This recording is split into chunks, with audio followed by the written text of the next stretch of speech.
ಆದವ್ರಿಗೆಲ್ಲ ನೀವು ಶಿಕ್ಷೆ ಕೊಡ್ಸಿದ್ದೀರಾ? ಒಂದೇ ಹೆಸರು ಬಿಡುಗರು ಮಾತೆತ್ರೆ ಡಿ ಬಾಯ್ಸ್ ಏನ್ ಹೇಳ್ರಿ, ಮಾತೆತ್ರೆ ಡಿ ಬಾಯ್ಸ್. ಇನ್ಯಾರ ಹೆಸರು ಇಲ್ವಾ? ಧರ್ಮಸ್ಥಳ ಅಷ್ಟೊಂದು ಕೊಲೆ ಐತಲ್ರಿ ಸೊಮ್ಮೆ. ಮೊನ್ನೆ ಅವ್ನ ಯಾರ ಯೂಟ್ಯೂಬರ್ ಮೇಲೆ ಅಲ್ಲೇ ಮಾಡಿದ್ರು, ಅವೆಲ್ಲ ಏನ್ ಕೇಳಲ್ವಾ ನೀವು? ಅದೆಲ್ಲ ನಿಮಗೆ ಬೇಕಾಗೇ ಇಲ್ಲ.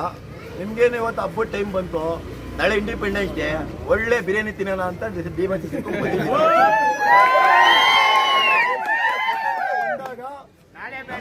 ಅದೇ ಪಕ್ಕ ಯಾರು ಓಪನ್ ಆಗಿ ಹೇಳ್ತೀನಿ ಕೇಳಿ, ಮೀಡಿಯಾದವ್ರು ಬಂದಿರೋದೇ ಎಷ್ಟು ಸರಿನಾ? ಇಂಡಿಪೆಂಡೆನ್ಸ್ ಡೇ ಅವ್ರಿಗೆ ಸ್ವತಂತ್ರ ಶಿಕ್ಷೆ ಏನೋ ಗೊತ್ತಿಲ್ಲ ಹೇಳಿ ಸರ್. ಸುಪ್ರೀಂ ಕೋರ್ಟಿಗೆ ನೋಡಿ ಸರ್, ಕಾನೂನು ಮುಂದೆ ಯಾರು ದೊಡ್ಡವರಲ್ಲ ಸರಿನಾ? ನಾನು ಕಾನೂನಿಗೆ ಗೌರವ ಕೊಡ್ತೀನಿ, ತಲೆ ಕೂಡ ಬಾಗ್ತೀವಿ.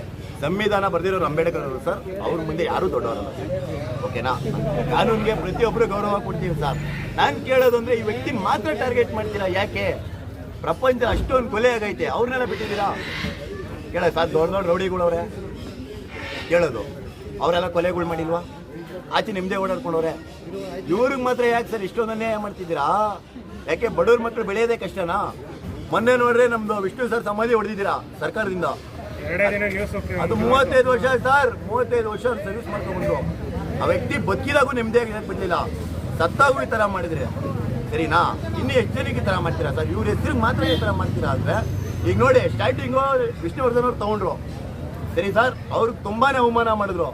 ಲಾಸ್ಟಲ್ಲಿ ಏನು ಮಾಡಿದ್ರು, ಸಮಾಧಿ ಕೂಡ ಇಲ್ದಂಗೆ ಮಾಡಿದ್ರು. ಇವಾಗ ಅಭಿಮಾನಿಗಳು ಅದು ಬೇಜಾರು ಮಾಡಿದ್ರು ಸರಿನಾ? ಇವಾಗ ಅಭಿಮಾನಿಗಳೇನೋ ಒಂದ್ ಕಡೆ ಡಿ ಬಾಸ್ ಇಂದ ಬರ್ತಾವ್ರೆ, ಇಲ್ಲೂ ನೆಮ್ಮದಿ ಇಲ್ದಂಗೆ ಮಾಡ್ತಾವ್ರೆ. ನಮ್ಮ ಬಾಸ್ ಅದಕ್ಕೆ ಸರ್ ಹೇಳಿದ್ ಓಪನ್ ಆಗಿ, ಅವ್ನ ಅಮ್ಮನ ಇದ್ರೆ ನೆಮ್ಮದಿಯಾಗಿರ್ಬೇಕು.